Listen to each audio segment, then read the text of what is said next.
জলবায়ু পরিবর্তনের বিরুদ্ধে মোকাবেলা করে স্থানীয় উদ্যোগী জগৎ আন্তর্জাতিক উদ্যোগের কোনো প্রয়োজনীয়তা নেই। আমি শুরু থেকে প্রতিপক্ষ দলের বন্ধুদের বিতর্ক মনোযোগ দিয়েছিলাম, তাদের ছিল এবং আমরা প্রত্যাশা করেছিলাম আজকে বিতর্কের মূল বিষয়টি তারা বিতর্কে আনবেন এবং বিষয়টি যথাযথভাবে সংজ্ঞায়িত করবেন এবং তাদের দলীয় অবস্থান সুস্পষ্টভাবে দেখা হল। কিন্তু মাননীয় সভাপতি অতি প্রত্যাশায় আমরা হতাশ হয়েছি। অতি দুঃখের সাথে বলতে হচ্ছে তাদের বিতর্কের বিষয়ে আছে তারা কোনোভাবে সংজ্ঞায়িত করতে পারেনি তাদের বিষয়টি। কথায় একটা অল্প থেকে কাছে অতি চোখের পাথর, তার বিকল্প কিছু হলো না। আমার কাছে প্রথম বক্তা যখন জলবায়ু পরিবর্তনের বিরুদ্ধে মোকাবেলা করে স্থানীয় উদ্যোগী আন্তর্জাতিক উদ্যোগীদের সংজ্ঞায়িত করে গেলে তখন প্রতিপক্ষ দলের প্রথম অতিথি বক্তা বিতর্কের এই মঞ্চ উপস্থিত ছিলেন ঠিকই, কিন্তু তাদের মন মানসিক ছিল অন্যরকম। তাই তো তারা বারবার ভিন্ন ভিন্ন স্তরে বোঝানোর চেষ্টা করেছিলেন জলবায়ু পরিবর্তনের বিরুদ্ধে মোকাবেলা করে স্থানীয় উদ্যোগী যথেষ্ট নয়, আন্তর্জাতিক উদ্যোগও যথেষ্ট।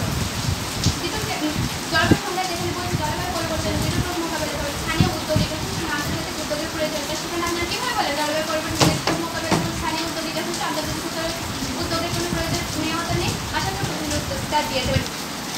প্রতিপক্ষ দলের দ্বিতীয় বক্তাটি প্রশ্ন করে গেলেন যে মাইলস্টোন চুলে যখন হচ্ছে আগুন লেগেছিল সেখানে মাইলস্টোন দুর্ঘটনা আগুন লেগেছিল সেখানে স্থানীয় উদ্যোগের সহায়তা করেছিল আন্তর্জাতিক উদ্যোগগুলি সহায়তা করে। তিনি হয়তো বা সেই খবরটি কোনোভাবে না জেনে আমাদের সঙ্গে বিতর্কতে চলে এসেছেন, কারণ সেখানে কিন্তু অবশ্যই ফায়ার ব্রিগেড এসেছিল এবং তারা এসে আগুনটি নিভাতে সহায়তা করেছিল। প্রতিপক্ষ দলের মধ্যে আপনার প্রতিনিধি কিন্তু টিভিতে সংবাদ শুনে যাচ্ছে, সেখানে কিন্তু আমরা স্থানীয় সংবাদের চেয়ে আন্তর্জাতিক সংবাদ বেশি শুনে থাকি। এটা কিছুদিন আগের কথা, কক্সবাজারের কত মানুষ পাহাড় কিন্তু মারা গেছে, সেখানে কিন্তু স্থানীয় উদ্যোগের কোনো সহায়তা করা হয়নি, সহায়তা করেছে কিন্তু আন্তর্জাতিক উদ্যোগ। এছাড়াও অনেক প্রাকৃতিক দুর্যোগ হয়েছে যেমন খরা, বন্যা, জলোচ্ছ্বাস, ভূমিনিধন ইত্যাদি। এর মধ্যে আমরা বন্যার কথা ধরি, কত মানুষ বন্যায় ডুবে মারা যাচ্ছে, সেখানে কিন্তু স্থানীয় উদ্যোগের মাধ্যমে আশ্রয় দিতে পারে, কিন্তু সেসব মানুষের খাবারের ব্যবস্থা করতে পারবে না। খাবারের ব্যবস্থার জন্য হলেও তাদের আন্তর্জাতিকের কাছে হাত পাতে হবে, কারণ স্থানীয় উদ্যোগ বরাবরই অর্থনৈতিক দিক দিয়ে পিছিয়ে। আমাদের প্রতিপক্ষ দলের দ্বিতীয় বক্তা একটি প্রশ্ন করে গিয়েছিলেন গাছ লাগানোর কথা বলেন।